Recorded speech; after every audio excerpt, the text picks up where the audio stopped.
La tempête gronde à l'extérieur, ses griffes invisibles griffant les fenêtres de l'imposante demeure. À l'intérieur, l'homme riche, qui s'appelle Thomas, observe le temps chaotique à travers les vitres embuées, inquiet pour sa propre sécurité et pour l'interruption éventuelle des services essentiels de la maison. Mais il n'est pas seul. À côté de lui, assise dans un fauteuil de velours, se trouvait une petite fille aux cheveux noirs et aux yeux curieux, dont elle n'avait pas encore révélé le nom.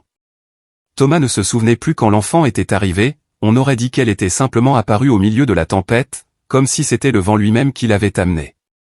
D'abord déconcerté par la présence de l'enfant, Thomas fut bientôt captivé par son innocence et sa curiosité. Il commence à lui raconter ses voyages autour du monde, les endroits exotiques qu'il a visités et les aventures qu'il a vécues. L'enfant, à son tour, partagea ses propres histoires, certaines réelles, d'autres le fruit de son imagination fertile. Le temps passe, l'orage gronde à l'extérieur, mais à l'intérieur de cette pièce, il règne une atmosphère de paix et de connexion. Thomas et l'enfant semblaient avoir créé un monde à eux, où les soucis du monde extérieur n'avaient pas leur place. Au fil de l'après-midi, Thomas commence à ressentir une certaine légèreté, une sensation qu'il n'avait pas connue depuis longtemps. La présence de l'enfant lui rappelait une période plus simple et plus heureuse de sa vie, avant les responsabilités et les déceptions de l'âge adulte. Lorsque l'orage commença enfin à se calmer et que les premiers rayons du soleil commencèrent à pénétrer à travers les rideaux entr'ouverts, Thomas se rendit compte que quelque chose en lui avait changé. Il a regardé l'enfant à côté de lui et a vu en elle non pas une simple compagne de tempête, mais une véritable amie, dont la présence avait apporté de la lumière dans les ténèbres de sa vie. Ainsi, alors que le monde extérieur se préparait à se remettre de la tempête, Thomas et l'enfant se dirent au revoir, chacun allant de son côté, mais tous deux emportant avec eux le souvenir de ce jour spécial, où deux âmes solitaires ont trouvé réconfort et compagnie au milieu de la tempête. Tout au long de la journée, Thomas et l'enfant se sont immergés dans un monde de découverte mutuelle, où leurs histoires se sont entremêlées dans un tissu de connexion et de compréhension. L'enfant, avec ses yeux pétillants et son sourire captivant, a révélé à Thomas un univers d'innocence et d'imagination. Elle lui racontait ses rêves et ses désirs, les endroits qu'elle voulait visiter et les aventures qu'elle voulait vivre. Ces histoires étaient comme des fenêtres sur un monde inconnu pour Thomas, un monde de pureté et d'espoir dont il avait oublié l'existence. Pour sa part, Thomas a partagé ses propres expériences de vie avec l'enfant. Il parle des défis qu'il a relevés au fil des ans, des joies et des peines qui ont façonné sa personnalité. Il a ouvert son cœur à l'enfant, lui révélant non seulement ses réussites, mais aussi ses faiblesses et ses peurs les plus profondes. En partageant leurs histoires, Thomas et l'enfant ont découvert qu'ils avaient plus en commun qu'ils ne le pensaient. Ils ont découvert qu'ils avaient tous deux un amour de la nature, une passion pour la musique et un désir ardent d'explorer le monde et tout ce qu'il a à offrir. Au fil de la journée, le lien entre Thomas et l'enfant s'est approfondi. Ils rient ensemble, partagent des secrets et se soutiennent mutuellement. Pour Thomas, l'enfant était comme un rayon de soleil par temps nuageux, apportant chaleur et lumière dans sa vie. Pour l'enfant, Thomas était comme un guide avisé qui lui faisait découvrir un monde au-delà de son imagination. Alors que l'après-midi se transforme en soirée, Thomas se rend compte que quelque chose de spécial s'est produit entre lui et l'enfant. Ils avaient construit un lien qui transcendait les barrières du temps et de l'espace, un lien basé sur la confiance, le respect et, surtout, l'amour. Au moment de se quitter, Thomas et l'enfant échangent un regard plein de sens. Ils savaient que cette journée avait été unique, un moment magique qu'ils n'oublieraient jamais. Ils se sont serrés dans les bras l'un de l'autre, se promettant de se souvenir à jamais, avant de partir chacun de leur côté, emportant avec eux les souvenirs de cette journée spéciale, où deux âmes se sont rencontrées et n'ont fait qu'une. La sonnerie stridente du téléphone traversa l'air calme de la pièce, interrompant la conversation animée entre Thomas et l'enfant. Il hésita un instant, regardant le combiné comme s'il pouvait prévoir la nouvelle qu'il allait recevoir. Avec un lourd soupir, il répondit à l'appel, et son expression changea instantanément. La voix à l'autre bout du fil était pressante, insistante, et Thomas l'écouta attentivement, son visage devenant de plus en plus inquiet à chaque mot prononcé. Il marmonna quelques brèves réponses, avant de raccrocher le téléphone d'un air déterminé. « Je dois partir », dit-il à l'enfant, d'une voix grave et ferme. « Il y a eu un problème que je dois régler immédiatement. » L'enfant le regarde, les yeux écarquillés de surprise et d'inquiétude. « Mais qu'en est-il de moi ?» demanda-t-elle, la voix tremblante de peur face à l'inconnu. Thomas hésita un instant, regardant l'enfant avec un mélange de culpabilité et d'incertitude. Il savait qu'il ne pouvait pas la laisser seule, mais il savait aussi qu'il ne pouvait pas ignorer l'urgence qui venait de se présenter. Je suis désolé, marmonna-t-il, luttant pour trouver les mots justes. Je te promets de revenir dès que possible. Tu seras bien ici, d'accord? L'enfant acquiesça, même si Thomas pouvait lire l'inquiétude dans ses yeux. Il attrapa une couverture sur le canapé et la mit sur elle, avant de se précipiter vers la sortie, laissant l'enfant seul dans la grande maison, enveloppé par le silence inquiétant de l'orage qui grondait toujours à l'extérieur. Assise seule dans le salon, l'enfant avait l'impression que le temps s'écoulait, chaque seconde se transformant en une éternité de solitude et de peur. Elle écoutait attentivement les bruits de la maison, le crépitement du feu dans la cheminée, le grincement du vent contre les fenêtres, l'écho de ses propres pas lorsqu'elle se promenait dans la pièce vide. Mais malgré sa peur, l'enfant refuse de succomber au désespoir. Elle se raccrocha aux souvenirs de la journée qu'elle avait passée avec Thomas, aux histoires qu'il lui avait racontées, aux rires qu'ils avaient partagés. Elle se souvenait du lien particulier qu'ils avaient tissé et se consolait avec la certitude qu'il lui reviendrait. Lorsque la porte s'ouvre enfin et que Thomas entre, l'enfant est soulagé. Elle se précipita dans ses bras, se sentant à nouveau en sécurité et protégée. Et tandis que la tempête grondait à l'extérieur, à l'intérieur de la maison, il n'y avait que paix et gratitude pour la sécurité et l'amour qu'ils partageaient. Le cœur de Thomas était lourd lorsqu'il rentra enfin chez lui, après l'urgence qu'il avait emportée si soudainement. Il avait hâte de retrouver l'enfant, dont la présence avait apporté un réconfort inattendu au milieu de la tempête. Mais en entrant dans la chambre, il est accueilli par un silence inquiétant. « Où es-tu » appela Thomas, sa voix résonnant dans les couloirs vides. Il se précipite dans la maison, à la recherche de l'enfant qu'il a laissé derrière lui. C'est alors qu'il entend un léger bruit provenant de la chambre de sa femme, paralysée et nécessitant des soins constants.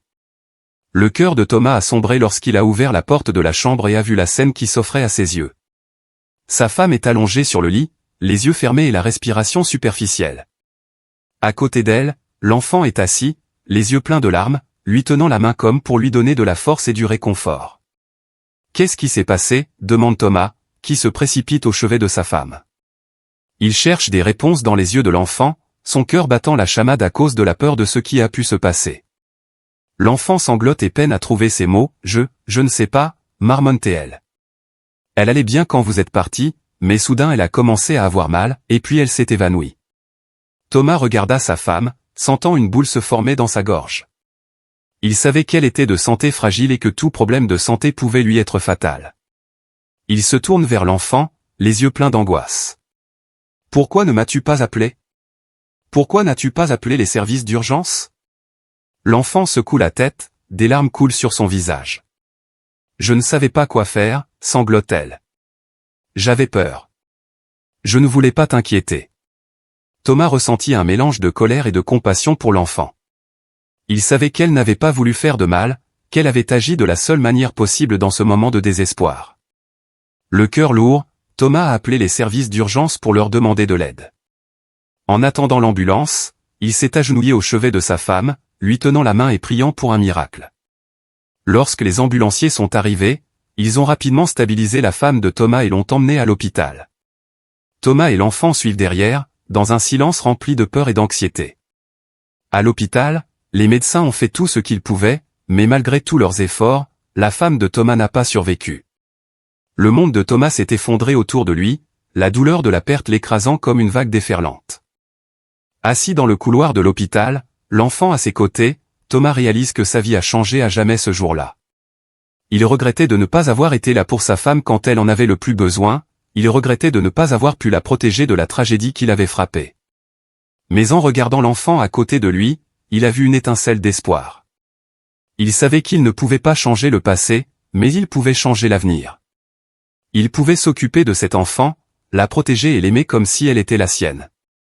Et peut-être qu'ensemble, ils pourraient trouver un moyen de surmonter la douleur et d'aller de l'avant, en se souvenant toujours de l'amour qu'ils avaient partagé avec celle qui n'était plus là. L'esprit de Thomas est en ébullition. Il refuse de croire que la mort de sa femme n'est qu'une tragédie inévitable. Il y a quelque chose de plus, quelque chose de sombre et de sinistre qui plane sur sa maison comme une ombre silencieuse. Déterminé à découvrir la vérité, Thomas se lance dans une enquête méticuleuse, fouillant chaque recoin de la maison à la recherche d'indices. Il fouille les tiroirs, examine les documents et interroge toutes les personnes qui se trouvaient dans la maison en ce jour funeste. Au fur et à mesure qu'il enquêtait, les indices commençaient à se former, comme les pièces d'un puzzle qui se mettaient lentement en place. Il découvre que sa femme reçoit depuis des semaines des menaces anonymes, des lettres cruelles et menaçantes qui la perturbent profondément.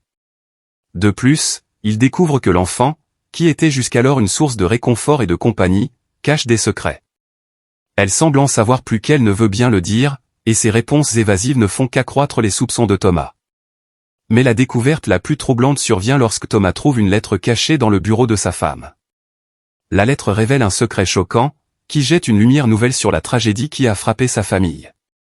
La lettre révélait que sa femme avait découvert un complot visant à nuire à Thomas, un complot mené par une personne très proche de lui. La lettre mentionne des noms, des dates et des détails qui ne laissent aucun doute sur le fait que la mort de sa femme n'était pas accidentelle, mais planifiée froidement et de manière calculée.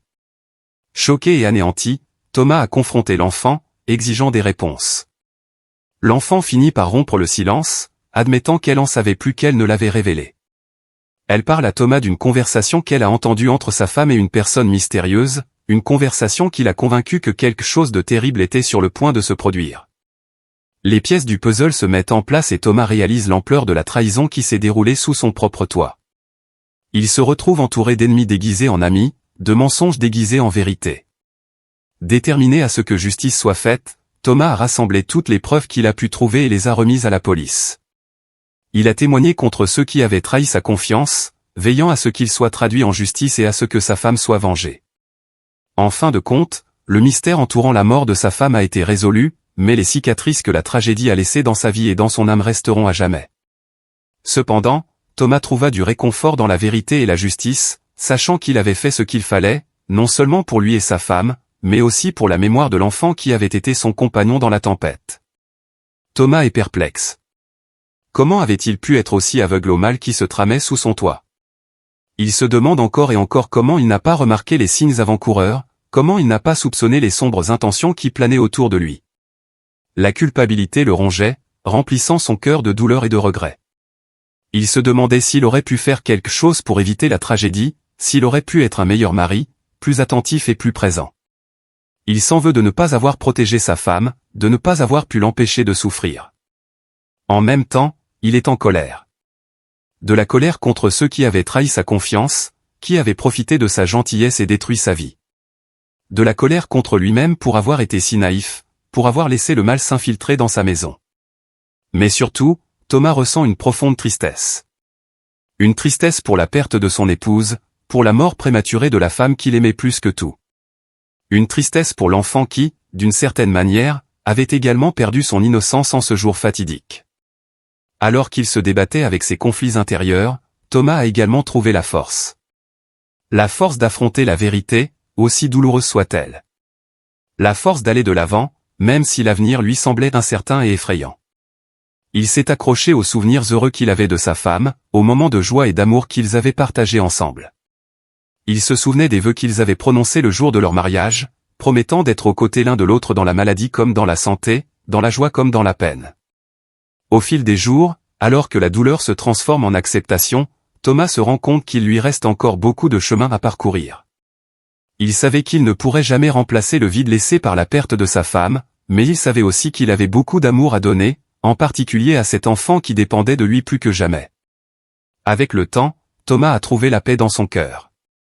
Il a accepté le fait que le passé ne pouvait être changé, que la vie était parfois cruelle et injuste. Mais il a aussi retrouvé l'espoir en l'avenir, sachant qu'avec de l'amour et de la détermination, il pouvait surmonter tous les obstacles que la vie lui opposait. À mesure que Thomas s'enfonce dans l'enquête, des secrets commencent à se dévoiler sous ses yeux, révélant un réseau complexe de trahison et de tromperies qui changeront sa vie à jamais. La première révélation vient d'une source inattendue, l'enfant elle-même. Au cours d'une conversation franche et émouvante, l'enfant a avoué à Thomas qu'elle n'était pas celle qu'il croyait. Elle s'appelait Émilie et n'était pas une enfant ordinaire, mais un agent secret envoyé pour enquêter sur la famille de Thomas à la recherche d'informations sensibles. Cette révélation choque Thomas au plus haut point. Il n'arrive pas à croire que quelqu'un qu'il considère comme un ami et un confident ait pu être envoyé pour l'espionner. Il s'est senti trahi et trompé, remettant en question tout ce qu'il croyait savoir sur les gens qui l'entouraient. Mais les révélations ne s'arrêtent pas là. En poursuivant son enquête, Thomas a découvert qu'il y avait plus de trahison et de manipulation qu'il ne l'avait jamais imaginé. Il a découvert que l'un de ses meilleurs amis avait été complice du complot visant à lui nuire, trahissant sa confiance et se servant de son amitié comme d'une façade pour dissimuler ses véritables motivations. De plus, il a découvert que sa propre femme, avant sa mort, avait été impliquée dans un système de corruption qu'il n'avait jamais soupçonné. Elle lui avait caché des secrets, des mensonges qui se dévoilent maintenant sous ses yeux, changeant complètement son point de vue sur leur relation et sur la personne qu'il croyait si bien connaître. Au fil des révélations, Thomas se sent de plus en plus perdu dans un océan de trahison et de mensonges. Il se demande comment il a pu être aussi naïf, comment il a pu être trompé aussi longtemps par ceux en qui il avait confiance. Cependant, malgré la douleur et la trahison auxquelles il a été confronté, Thomas a trouvé sa force dans sa détermination à rendre justice. Il s'est servi de ces révélations pour alimenter sa quête de vérité et de rédemption, se promettant de ne plus jamais être trompé de la sorte. Au fur et à mesure qu'il avançait dans son voyage, confrontant ceux qui avaient trahi sa confiance et affrontant les vérités difficiles de son passé, Thomas a trouvé une nouvelle perspective sur la vie et sur lui-même. Il s'est rendu compte que la véritable force ne résidait pas dans le fait de ne jamais être lésé, mais dans le courage de pardonner et d'aller de l'avant, même lorsque le monde autour de lui s'écroulait. Déterminé à rendre justice et à protéger ceux qu'il aime, Thomas s'est lancé dans un voyage dangereux et plein de rebondissements pour faire éclater la vérité et trouver les responsables de la tragédie qui a frappé sa famille. Il s'est d'abord rendu au poste de police local, où il a remis toutes les preuves qu'il avait trouvées au cours de son enquête. Il explique en détail tout ce qu'il a découvert, depuis les menaces proférées à l'encontre de sa femme jusqu'à la véritable identité de l'enfant qu'il a accompagné dans la tempête. Les policiers l'écoutent attentivement, mais Thomas lit le doute dans leurs yeux. Il sait qu'il lui faut plus que ces mots pour prouver la vérité, et il se lance dans une recherche effrénée de nouvelles preuves. Son voyage l'a conduit dans des endroits qu'il n'aurait jamais imaginés, à la rencontre de personnes dont il aurait préféré se tenir éloigné. Il a rendu visite à de vieux amis et à de vieilles connaissances, les confrontant aux vérités qu'il avait découvertes et exigeant des réponses qu'ils auraient préféré ne pas donner. À chaque coin de rue, il a rencontré des obstacles et des défis, mais il n'a pas abandonné. Sa détermination était inébranlable, sa volonté de rendre justice plus forte que tout ce que le monde pouvait lui opposer. Enfin, après des semaines d'enquête approfondie, Thomas a trouvé la dernière pièce du puzzle. Un enregistrement vidéo qui montre clairement que les personnes responsables de la mort de sa femme conspirent pour lui nuire et préparent sa chute. Avec cette preuve en main, Thomas retourne au poste de police, déterminé à ce que les responsables soient traduits en justice. Cette fois, la police n'hésite pas à agir. Ils ont arrêté les coupables et les ont emmenés en prison pour qu'ils fassent face aux conséquences de leurs actes. Pour Thomas, le fait de voir la justice rendue apporte un sentiment de soulagement et de rédemption. Il savait qu'il ne pourrait jamais ramener sa femme à la vie, mais il avait le sentiment d'avoir honoré sa mémoire en veillant à ce que ceux qui lui avaient fait du tort paient pour leurs crimes. Les responsables étant derrière les barreaux, Thomas peut enfin commencer à guérir. Il savait que le chemin à parcourir serait long et difficile, mais il était déterminé à continuer, sachant que sa femme serait toujours à ses côtés, le guidant et le protégeant à chaque étape. Tout au long de sa quête incessante de justice, Thomas a été confronté à une série d'affrontements émotionnels intenses qui ont mis à l'épreuve non seulement sa force et sa moralité, mais aussi sa capacité à pardonner et à aller de l'avant. La première confrontation émotionnelle a eu lieu lorsqu'il a affronté son vieil ami, celui qu'il considérait comme un frère. Thomas s'est retrouvé face à un homme qu'il croyait si bien connaître, mais qui lui semblait désormais être un parfait inconnu. Il lui présente les preuves de sa trahison et lui demande de s'expliquer.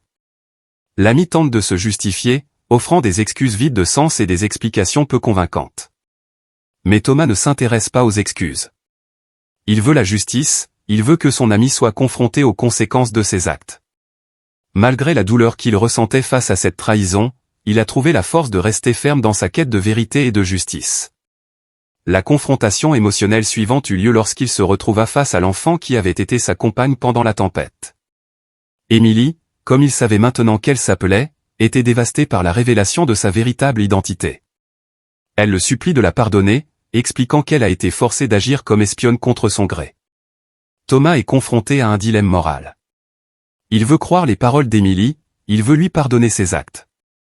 Mais il sait aussi que la confiance est une chose fragile et qu'une fois brisée, elle peut être difficile à regagner. Il lutte contre ses émotions, essayant d'équilibrer son désir de justice et sa compassion pour la situation d'Émilie. En fin de compte, Thomas a trouvé dans son cœur la force de pardonner. Il se rend compte que même si les actions d'Émilie ont été motivées par la peur et la coercition, elle est toujours victime de la même conspiration qui a détruit sa famille. Il lui a pardonné, non seulement pour elle, mais aussi pour lui, sachant que le pardon était le seul moyen de trouver la paix dans son cœur. La dernière confrontation émotionnelle a eu lieu lorsqu'il a découvert la vérité sur sa femme. Il a découvert qu'elle avait été impliquée dans un système de corruption qu'il n'avait jamais imaginé. Il a été confronté à la douloureuse réalité que la femme qu'il aimait et admirait avait ses propres démons, ses propres secrets. Une fois de plus, Thomas a été mis à l'épreuve. Il a dû faire face à la douleur de la trahison, à la déception de découvrir que la personne qu'il aimait le plus n'était pas celle qu'il croyait. Mais à la fin, il a trouvé la force de lui pardonner aussi, sachant que, malgré ses erreurs, elle était toujours la femme qu'il avait aimée et que sa mémoire méritait d'être honorée. Tout au long de son parcours, Thomas a appris que le pardon n'était pas seulement une question d'abandon de la douleur, mais aussi une question d'acceptation et de compréhension. Il a appris que même si les gens peuvent commettre de terribles erreurs, ils ont aussi la capacité de se racheter et de trouver la lumière même dans les moments les plus sombres. Et surtout, il a appris qu'en fin de compte, le pardon est le chemin de la paix et de la libération véritable. Au terme de son voyage, Thomas s'est trouvé confronté à une conclusion choquante qui allait changer sa vie à jamais.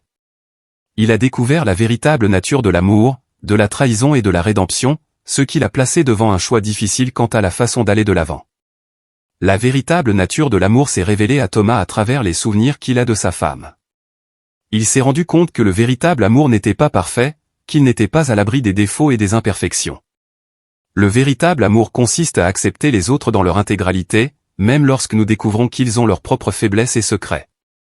Il s'est rendu compte que, malgré les défauts de sa femme, il l'aimait profondément. Il se souvient des moments heureux qu'ils ont partagés, des rires, des larmes, des petits bonheurs de la vie quotidienne. Et il s'est rendu compte que, malgré tout, il l'aimait encore et l'aimerait toujours, quoi qu'il arrive. La trahison s'est également révélée à Thomas d'une manière qu'il n'avait jamais imaginée. Il a découvert que la trahison pouvait venir de là où il s'y attendait le moins, qu'elle pouvait venir d'amis proches, d'êtres chers, et même de la personne qu'il aimait le plus. Il a appris que la confiance était une chose fragile et qu'une fois brisée, elle pouvait être difficile à retrouver. Mais malgré la trahison à laquelle il a été confronté, Thomas a également découvert la rédemption.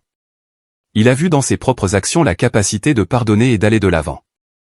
Il a vu en Émilie, l'enfant qui avait été sa compagne dans la tempête, la capacité de se racheter et de trouver une nouvelle vie loin des ombres de son ancienne vie d'espionne. En fin de compte, Thomas a été confronté à un choix difficile. Il pouvait choisir de rester bloqué dans le passé, dans la douleur et la trahison qu'il avait subie. Ou bien il pouvait choisir de pardonner, d'aller de l'avant et de trouver la rédemption, non seulement pour les autres, mais aussi pour lui-même. Le cœur lourd, Thomas a choisi le pardon. Il choisit de pardonner à sa femme pour ses fautes, à ses amis pour leur trahison et à lui-même pour ses propres imperfections. Il a choisi d'aller de l'avant, sachant que la vie était trop courte pour être gaspillée en ressentiments et en blessures.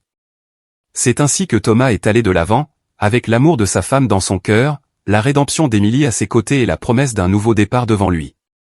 Il a appris qu'en fin de compte, le véritable amour et la véritable rédemption découlent de la capacité à pardonner et à laisser le passé derrière soi, en embrassant l'avenir avec courage et espoir.